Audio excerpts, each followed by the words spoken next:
Did Balor's past come back to haunt him, and did Ripley solidify her future with gold? Hold on to your chestnuts, folks.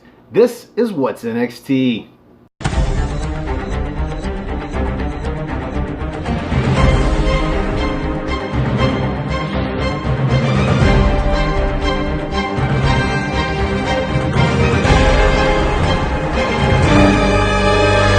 Support, no DQ.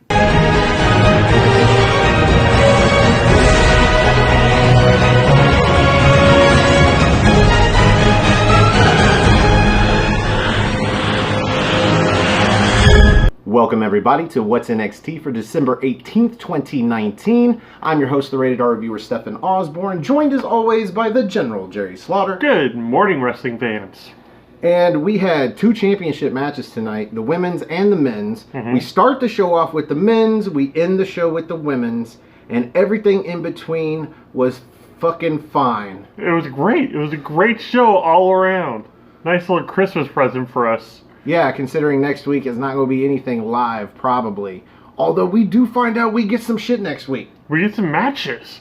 I Not just one this year. Yeah, this time last year we watched like an hour and a half of nothing. Nothing. Just vignettes and videos and matches that were previously on TakeOver, so it's kind of neat. But you've seen it before. And then all leading up to one match at the very end of the 2-hour show. Matt Riddle versus Cassius Ohno. It's like, why did you give us a 2-hour show? Back then it was only a 1-hour show. There was no need for this. Yep. Anyway, next week we're actually going to get some matches, at least 2. But we'll get to that. Let's start with the NXT Championship match. Finn Balor, Adam Cole. I thought this was going to end in some super fuckery. Yeah. Turns out, it was a match. The best kind of fuckery. Best kind of fuckery. And I'll let you get into that. What were your thoughts about the first match here? I, like you, thought something else was going to happen. Like, the Undisputed Era was going to be involved and possibly bring in the OC club from over on Raw. That would have been logical, too. But what we ended up having was a great match between Adam Cole and Finn Balor. Former members of the Bullet Club, which is always neat to say. But we saw all the greatest hits out of both of them. And it's pretty much everything I was expecting out of a match between the two. Was it TakeOver worthy? Not so much, I don't think. But to kick off the show for tonight, it was pretty damn awesome. Well, the ring psychology just screams these two know each other. There were a lot of finisher attempts that didn't get off the ground because they were immediately countered into other shit. There were counters of finishers into finishers getting countered into other shit. Yeah. And this has become a theme for the night. Like, most of the matches had some sort of wicked counter into something else, save maybe one of the women's matches. But this one, Balor counters a welcome to wherever, motherfucker. Welcome to Panama City. That neck breaker with a sling blade. Yeah, he gets out of it, hits a sling blade, goes for the drop kick, but Cole counters the drop kick with a super kick. Just counter, the word counter written on here like 77,000 times. Balor counters a Panama Sunrise with a setup into the DDT, but then Cole counters that into finally the Ushi-Goroshi. That's what that neck drop is called. Or Welcome to Chicago, motherfucker, whatever. Balor hits that John Woo drop kick into the corner, but Cole kicks him off the top rope when he goes up for the coup de grace, and he goes outside, dumps him. And outside, Cole gets on the apron and goes for the Panama Sunrise outside. Back body drop. Yeah, he gets back body drop for the effort, and then that drop kick again through the barricade into a bunch of unlucky spectators. And they never recover. No. These spectators, they're under that barricade. They stay pinned under that barricade for the rest of the match. So he goes for the coup de grace, and Cole dodges it, and then his knee gives out, and Adam Cole hits a quick last shot, but only gets a near fall. And then Balor counters that bare knee last shot with a lariat that turns him inside out, hits him with a drop kick, and then hits the coup de grace, but instead of going for the pin, he he wants to hit him with that 1916 DDT. But when he sets up for it, the whole crowd, like, you could tell something happened. Somebody came out. The whole crowd, like, gets on their feet, starts yelling, and then they finally show it. Johnny Gargano's on the rampway. He's got that Ciampa-like stare at that point, too. And here's a weird thing about that. Who does he hate more? I mean, right now, he probably feels like he hates Finn Balor more. Yeah. But honest to God, I think he still hates Adam Cole more. But still, he comes out, gets just enough interference, not even interference, just distraction. Just enough for Adam Cole to hit a low blow while the ref is looking at Johnny Gargano on the ring. And telling him to get away from the ring, get away from the ring. And then hits a last shot, pinfall, 1, 2, 3. And then he gets out of dodge and Gargano grabs a chair. He goes over to the crowd that's still underneath this barricade. And takes the chair from him. I'm pretty sure it's one of the last things holding up the barricade so it didn't completely crush him. And he just goes to town on Adam Cole. Beats him up in the ring with Finn the chair. Balor. Or Finn Balor, sorry. Adam Cole sees Adam Cole sees that like all of Gargano's focus is right on Balor, and he just makes his way up the ramp. He more or less runs and gets the hell out of there. And Balor does the best beg off, like trying to get Johnny Gargano to reconsider hitting him with the chair, but of course Johnny's going to get some comeuppance. He even, after he gets done laying him out and throwing him into that barricade, like, doesn't he throw him into those people? Something like that. I think, yeah.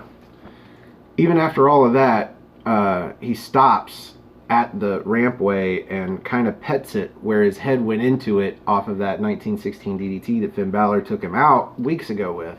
It kind of gave me shades of the the Johnny Badass or Dark Johnny Gargano that we had during the Aleister Black feud. I don't know if we're ever going to get that opportunity again. That was beautiful. Such a specific character to come out of Johnny Gargano for a specific reason. I don't know if Finn Balor really qualifies as somebody that could really stab him in the back that bad. Well, it wasn't even a stab in the back, it was a kick to the face. Right. But a back kick, so... A back kick to the face. It's a weird version of the stabbing in the back. Anyway, next is Damian Priest versus Killian Dane. This is a match we were supposed to get a couple of weeks ago after TakeOver, but did not because Damian Priest's ribs are fucked up. And they exploited that throughout this whole match. Mm-hmm. Dane was just working over his ribs to the points where he was tearing off that trainer's tape. And just really... What does that stuff do? I'm not really sure what it is. It's used to paint a target on the opponent's limb or side or whatever. I mean, it's good for aesthetics and whatnot to give the audience something to be like, oh. It's so that the live crowd that can't hear Michael Cole telling you that his shoulder is fucked up. The live crowd can see that his shoulder's fucked up because he's obviously got some trainer's tape on him. Yeah. There you go. It's kind of like when DDP used to come out with his ribs taped up every week for like 6 months. Yeah, but he wouldn't have it taped up. He'd have like pretty much be wrapped up like a fucking mummy in gauze. Like this stuff looks like it belongs on a skateboard. From tits to waist, man. He was all all gauze. And they would tear it off of him and then beat him on, and then that would mean he would have to keep it on long, and just, oh god. Yeah. It's like, why don't you take a few weeks off and heal and then come back and you don't need it? And then nobody's like, oh, I see that I should beat you up there.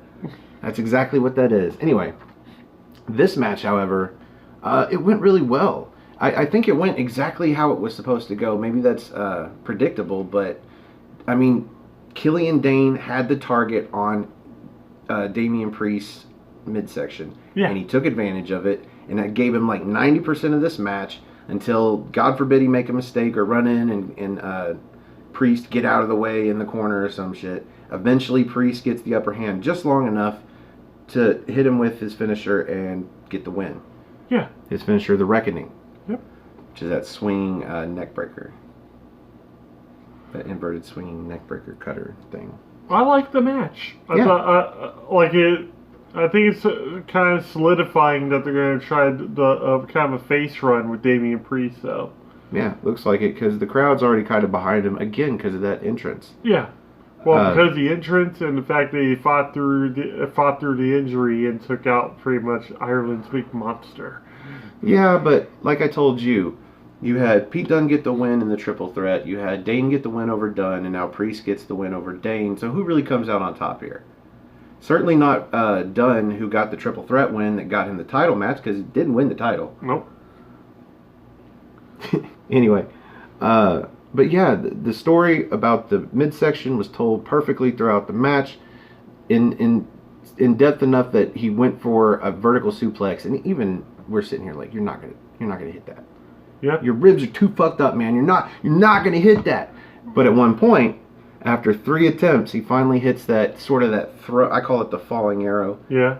That throwing red arrow or falcon, whatever. The thing is with that though, is that you expected like some sort of like cheesy 80s music of triumph to like hit right there when you actually push it to the limit. Yeah, we don't own the rights to either of those songs. Nope. Try stop us. My first note is Dane tangling Priest up in the ropes in the corner, kind of like Marcel Bartel and Fabian Eichner do for their double drop kick. Yep. But he hits double knees into the gut, which knocks Priest onto the apron, and then a basement drop kick hitting him in the gut, sending him off the apron. And then after 3 attempts, like I said, Priest eventually hits the falling arrow, because between those 2 points is Killian Dane working over Damian Priest's midsection. Yeah. For the entirety of the match. Right at the get-go of the match, he pinned him right in the corner, so automatically started delivering shoulders right in the corner. Hitting all kinds of shit. Yep. Priest hits a springboard single-leg tope con hilo over the top rope. That shit where he looks like jumps he trips. onto he jumps onto the middle rope with one leg and then trips over the top into a flip. And then off of that, hits a South of Heaven choke slam for the near fall. That's back in the ring.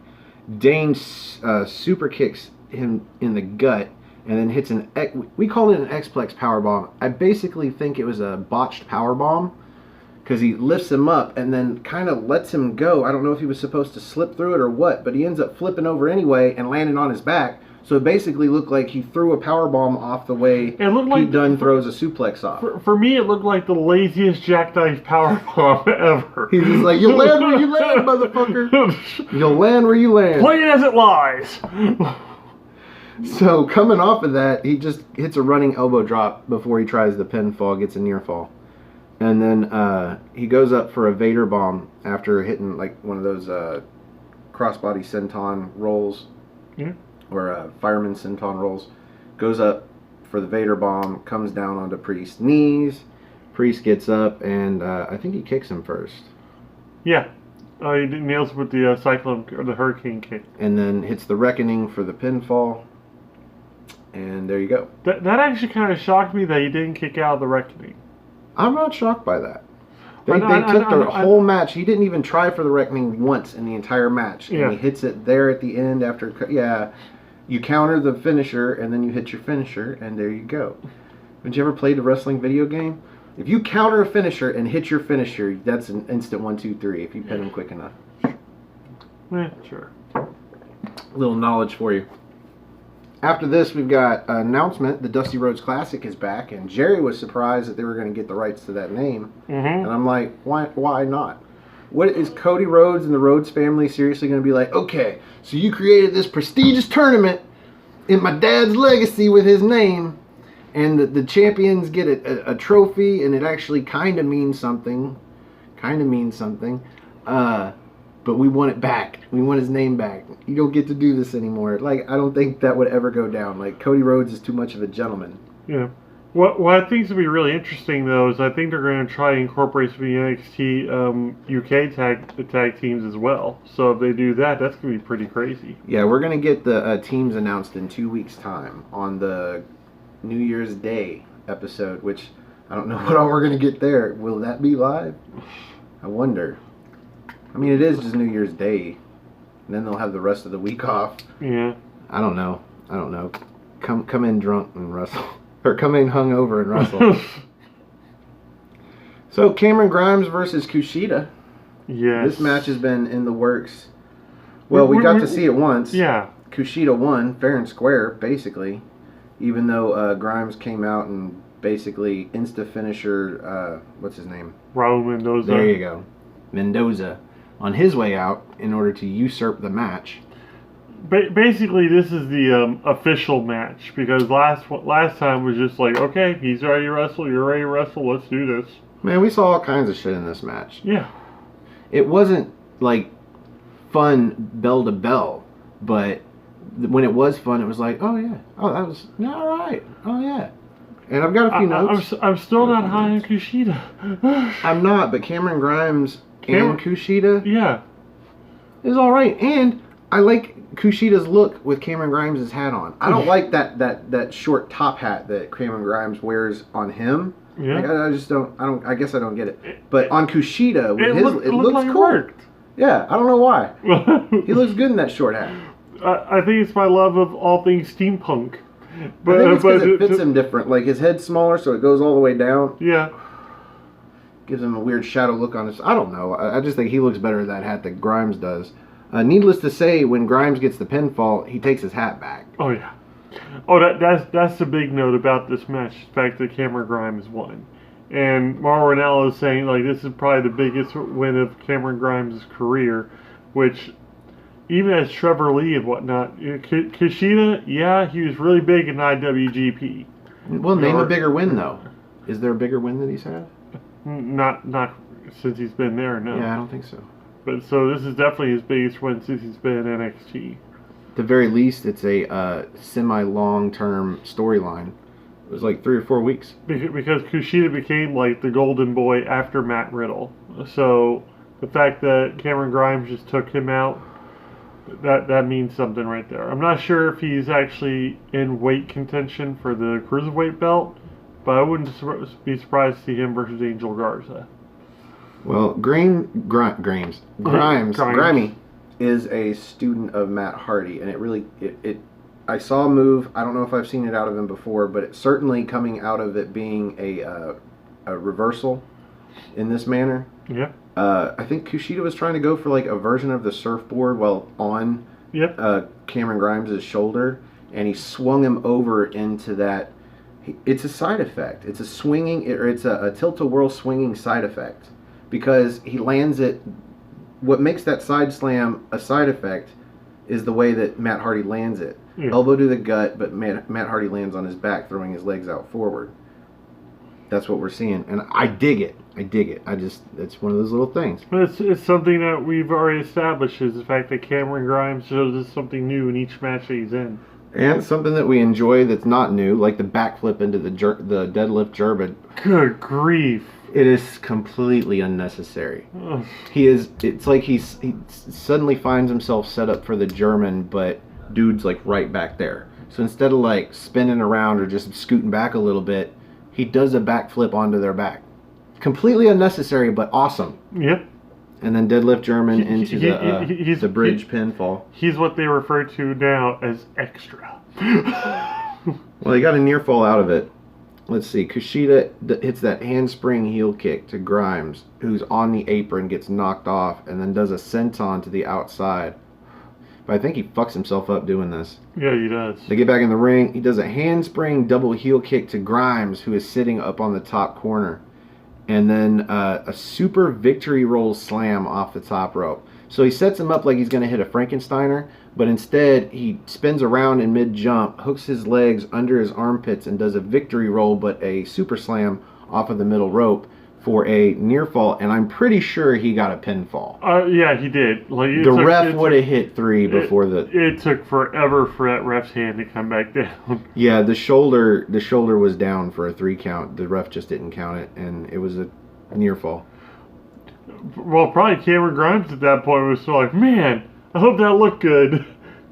Wait, what? Oh yeah, kick out. Then they start trading attempts at finishers with counters, and eventually Kushida goes for running the ropes and springing off the ropes into that arm drag that forces the hoverboard lock. Yep. And instead, Grimes holds the top rope and slings him off, and then runs at him with that cave-in and hits a beautiful cave-in. 1, 2, 3. Knees to clavicles. Like he pretty much took both of his feet right to the collarbones this time, like the way it's supposed to look, I believe. But he got mad air on it. Great impact, and awesome finish.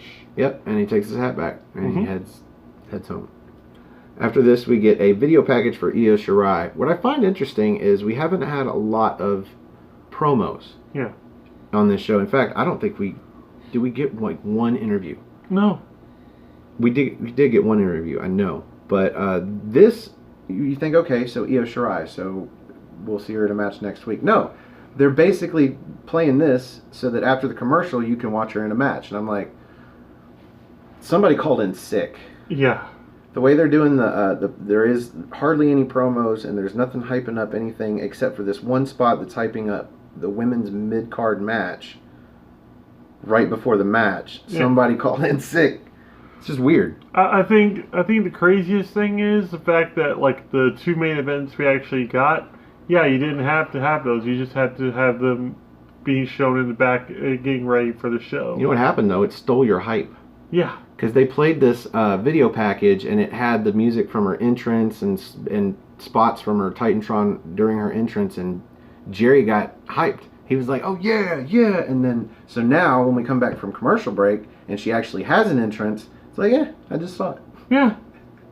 I just saw it, whatever. It's like, I saw it live. So at this point, we're like, well, who's she going to beat this week? And I'm like, well, maybe they're going to keep hyping this Worlds Collide tournament, and maybe it'll be somebody from NXT UK. So I thought it was going to be Nina Samuels. Yeah. Haven't seen her in a while. That would have made sense, actually. Would have been fine for what it was, other than Santana Garrett is actually kind of fun to watch in the ring. Oh, yeah. She is an acrobat, I guess.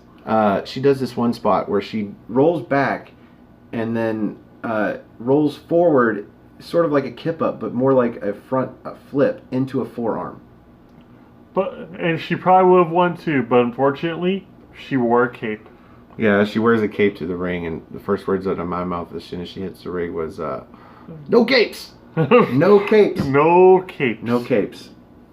So by those rules, she's definitely going to lose. Well, she's definitely going to lose anyway. It's Io Shirai. Just somewhere out of nowhere, Shirai gets these double knees into the chest in the corner, and then picks her up, or rolls her to where she's perfectly diagonal for the moonsault, hits the moonsault, gets the pinfall. Of course. The thing is, like, a lot of people are going to say Io Shirai had the best heel turn in NXT this year, which Dakota Kai just totally stole this a couple weeks ago. But even then, the heel turn has kind of backfired because Io Shirai is now more popular as she's been since she actually stepped foot into place. Well, you say backfired, I say front fired. Either way, the video package was great, and then her entrance was good, and then in this match, she did nothing for this match. Really, nothing for this match. Santana kind of carried it. She escaped a few offensive attempts with like cartwheels. Yeah. Other than that, she just came back at the end and won. Santana, she had this front chancery that would rival Austin Aries. Yeah. This last chancery, and if Io Shirai hadn't made it to the ropes, I mean, she didn't get out of the move. But yeah, of course, Io Shirai won. We are reminded, January 25th, speaking of Worlds Collide, this is where we get reminded of Worlds Collide, and it is going to be, I guess, the night before the Royal Rumble. Yeah. So we're not going to put on a pay-per-view, but we are going to put on a live show that is sort of like a pay-per-view. It's going to be on a Saturday. It's going to be a lot like before the pay-per-view. It's going to be a lot like a mixed takeover, I guess. Pete Dunne versus Travis Banks. Speaking of Worlds Collide, and this isn't even Worlds Collide because Pete Dunne is on loan. He's like Dumbo. He's working for Peanuts over here on NXT because it's a different brand, and he wants a title over here. Meanwhile, he is basically NXT UK because he's from the fucking... He moved to New York. He's a mainstay in NXT now. Longest reigning NXT UK or WWE UK champion. Anyway, Pete Dunne versus Travis Banks, and this was, I mean, I wanted to hate it. Leave it to NXT. Travis Banks can't get shit for shit done over in NXT UK, but he comes back over here, or he comes over here to NXT, and he wins his first match in an upset against Jackson Ryker, who had both Cutler and Blake outside. Yeah. He should have won that match, but no, somehow Travis Banks gets a victory. Then has a stunning, I'll call it a stunning match, with Pete Dunne here. Doesn't get the victory, but has a really great match. Yeah. It actually kind of threw me because I thought, like, we were going to see the Forgotten Sons in this one. I thought they were going to come out there, probably screw up the match and set up for a tag match later on.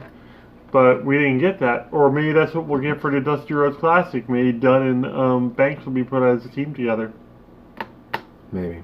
I can see that happening. See. If it happens now, I'm going to know you people copied me. There's that word counter again. My first note here. Dunn counters a slice of heaven.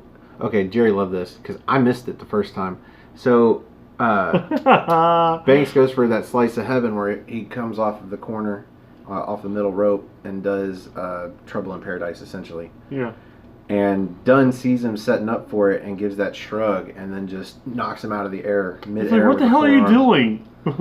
It's like, I'm not even. Have you not watched any of my matches at all? Didn't you see Tyler Bate and I?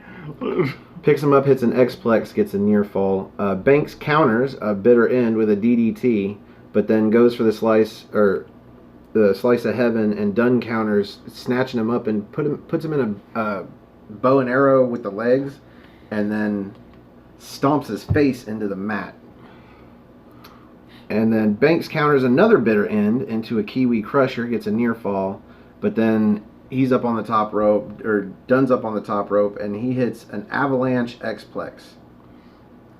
And then kicks him in the head, and then hits the bitter end. Yeah. 1, 2, 3. And Pete Dunne, of course. I mean, come on. I know Travis Banks got that miracle win last week, but he ain't beating Pete Dunne this week. It was one of the very few wins I've actually seen Pete Dunne pull off, like at least on television, without a submission. So I think it was more out of respect than anything else. He didn't want to break Travis Banks, even though he didn't want to break the bank. Well, we saw the respect. We got that fist bump of respect there at the end of the match, and I'm like, Pete Dunne shouldn't give a fuck. Nope, he shouldn't. He shouldn't give a fuck. In fact, this is brand versus brand warfare. Like, he should be solidifying that he's NXT, motherfucker. Mm-hmm. Don't look like no turncoat. Not this early in the game. No. Anyway, or maybe that's what it is. They're gonna pick up on that and be like, hey, can we trust you in this world's collide? Anyway, the aforementioned interview, Dakota Kai backstage. She's talking about what happened last week and how Mia Yim put her through a table and gave her 8 stitches to the back of her head. Staples. 8 staples to the back of the head. But she beat Mia Yim. She won. And her hand was raised in victory. She is on to bigger and better things, and she's going to chase down the NXT Women's Championship. Basically. Speaking of championships, next week, this is where we get our announcement of what we can actually look forward to on the 2-hour show next week. A North American Championship Challenge featuring Roderick Strong, of course, because he's the champion. Who do you think's going to come out for that? Maybe Velveteen Dream's back. I'm thinking a jobber will come out, and then Velveteen Dream will come out afterwards. Who the fuck knows? But please don't spoil it. And we are also going to get Lio Rush and Keith Lee versus Damian Priest and Tony Nese. And I guess they're only paired together because their names kind of rhyme. Priest and Nese. Lee and Leo. We are on to the main event, folks. Rhea Ripley versus Shayna Baszler for the NXT Women's Championship. And I'm not going to lie, it's like 8 hours in between when this airs and when I actually watch it. And I was on social media and it got spoiled. I'm probably going to be removing some people from my Facebook, just not as anything personal, but I got to get rid of the spoilers, man. I got to have something I can look at in 8 hours' time. But I knew what was going to happen. However, it was still a great match. Oh, I saw it too. Oh, so you were spoiled as well? Yeah, but I wanted to see how the match went. I already had in my head that Ripley was going to win. But at the same time, I wanted to see how it happened. Thank you, Aaron Rift. Oh, no, do I have to? I can't remove Aaron Rift. I can mute him, though. That sucks. But anyway, Rhea catches Baszler, catches the Baszler stomp, and picks her or brings her back to her feet, and then kind of bops her into the corner. And by that I mean she does the bop from the bop and bang, where like she's gonna punch her, and Baszler kind of skitters into the corner. That was fun. Okay. Duke and Shafir come out about a third of the way through this match, and Ripley takes them both out, first off the apron and then runs off the apron with a cannonball that takes them both out. But Baszler quickly gets out of the way. She lets them take the force of it. And sometime during the commercial break, they get ejected. The ref sends them packing. They do something. I think they send her into the ring post or some shit. Well, before even that, like, right after Baszler moved out of the way, and with the, like, Rhea Ripley, she ends up tripping her up and stomping on her arm over on the steps. Yeah, she hits her with that running knee, and then as Rhea is trying to recover on the steps, Baszler just drops the foot onto, like, her elbows set up just perfect, just on the steps. Anyway, yeah, she hits that. I think that was after the, maybe not. No, it was before. Because they start, like, Shafir and Duke were working on her arms during the commercial break, and that's when they got ejected. Let's see, Rhea hits a drop kick onto Shayna Baszler that takes the ref out. And during this, she hits a riptide, but doesn't get a pinfall because there's no ref to count it. And then Baszler hits a DDT on a chair that she brought into the ring, then slides the chair out, and of course, this is where the ref gets up. He clicks 1, 2, and a kick out. Woo! Woo! Ripley kicks out. Of course, I knew that was going to happen. Oh yeah, and after this, the crowd is eating it up. They're chanting Rhea, Rhea, Rhea. It's almost like Rudy. So out of nowhere, Baszler latches on a Kirifuda clutch, but Rhea counters it and somehow locks on that inverted cloverleaf. The Prism. They finally named it. The Prism. And then that gets countered back into a Kirifuda clutch, and she just holds it on for a while. And it looks like at one point Rhea Ripley's out, and the ref raises her arm to see if it drops. And instead of dropping, she grabs the ref by the scruff of his shirt and takes him with her as she gets up out of this, flips over, head, does something. Yep. And actually locks the Prism onto her. Oh, she flips over her head, holding onto the arms, and starts hitting those Daniel Bryan stomps to the face. Yep. And then she locks in the Prism, but then Baszler gets out of it and then hits a running knee in the corner and an avalanche riptide. So she sets Rhea Ripley up on the corner and goes up top, but then Ripley hits her in the face with an She's forearm. trash-talking her, and it looks like they're going to make out.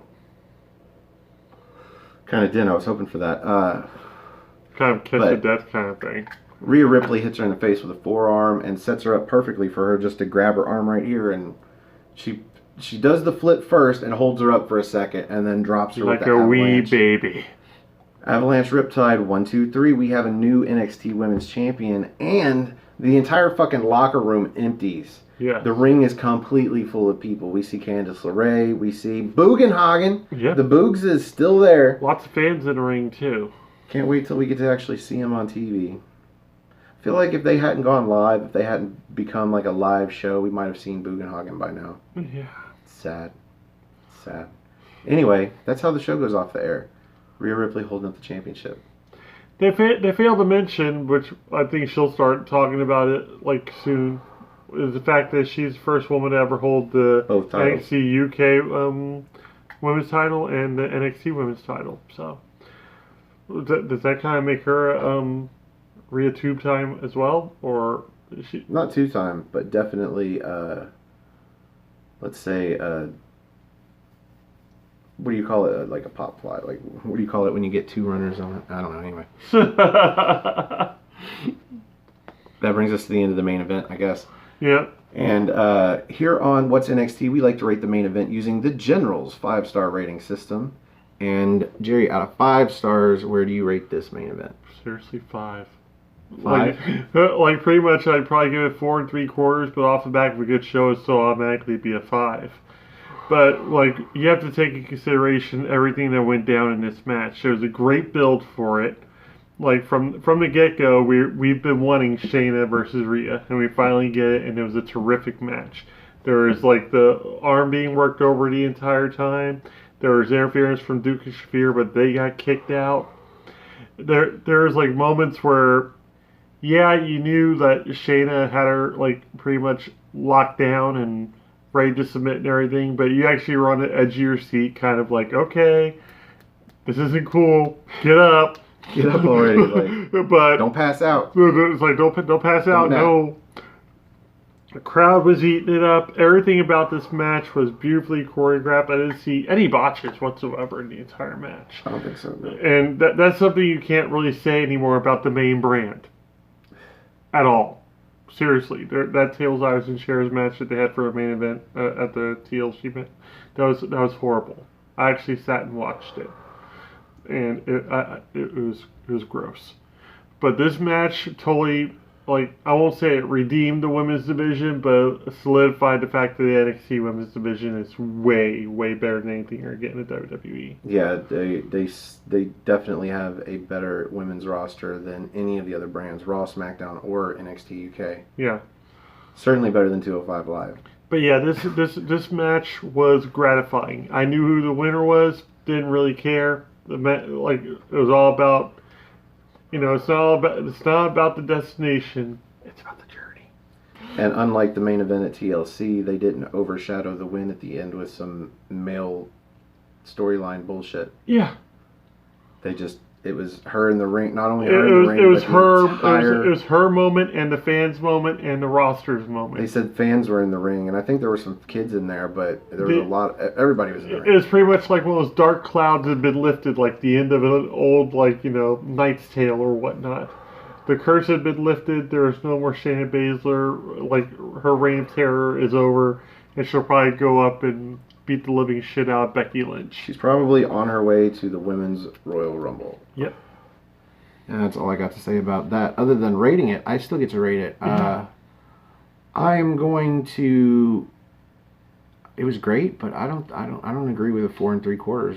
Honestly, if I'm being honest, it was a great match, but not like 5-star. Because I'm gonna give it an extra quarter star coming off the back of a great show. So I'm gonna settle at 4 3/4. Come just shy of a perfect 5-star. But it had the story. I mean, the fact that it had Rhea Ripley in it, and she won the title. There you go, 5 stars. That's what I'm saying. Like, 5 stars. Like, you can start off with a 3 if you wanted to at this point. And just all the little stuff that went into this match, the build for it, the fact that Rhea Ripley's in it, the fact that Duke Shafir got called on her bullshit and sent to the back. Everything about this match was just spot on. So, I thoroughly enjoyed it. 5 stars. Yep. And that brings us to the end of this episode of the What's NXT. Yep. What's NXT. Not the NXT party. No, that's tomorrow. No. Yeah. Thanks for joining us today. Please join us tomorrow for the NXT party, where we will be reviewing NXT UK episode 74. 74. So if you'd like to watch the show and help us review it, you can be up on the big screen. And we'll probably talk a little bit about episode 73 while we're at it. Yeah, we might do that because we didn't get to, just, as things go. We recorded that NXT party episode twice, and neither time it recorded. Yeah. And the second time it even said it recorded, but it didn't record. And I'm super disappointed. I will never be using that program again. I don't even care to drop the name. Oh, that's the thing too. Like, for some reason, this whole green screen thing doesn't work out. That's why it's green behind us right now. You know what? I am going to drop the name Streamlabs. Streamlabs OBS, you suck. You suck so hard. I hate you so bad. Anyway. Straight mayonnaise from that the jar. was like 6 hours of my life. Yeah. Just nothing recorded. Even our predictions video didn't record. And we did that first. And it's just awful. So anyway, from now on we will be doing it pre-recorded the right way. And in that vein, if you'd like us to help us pre-record an episode of the NXT party and join us on the big screen, you can find me at Twitter. Go to nodq.com/Stefan. That's STEFAN. Or if you just want to look me up on Twitter, it's at Stefan R. Osborne, OSBORNE. As always, the R stands for restricted. You can also find the gentleman on Twitter at General_JSJ, my Facebook group Armbar, all capital ARMBAR. Exclamation point. Also, we're on Instagram now. Colin and Andrew put together an Instagram page for us. Yeah, aftermatch_wrestling. Yep. Yeah. On Instagram. You can find me on Instagram at osborne.stefan. And you can find me on Patreon at Stefan R. Osborne if you'd like to help the channel out.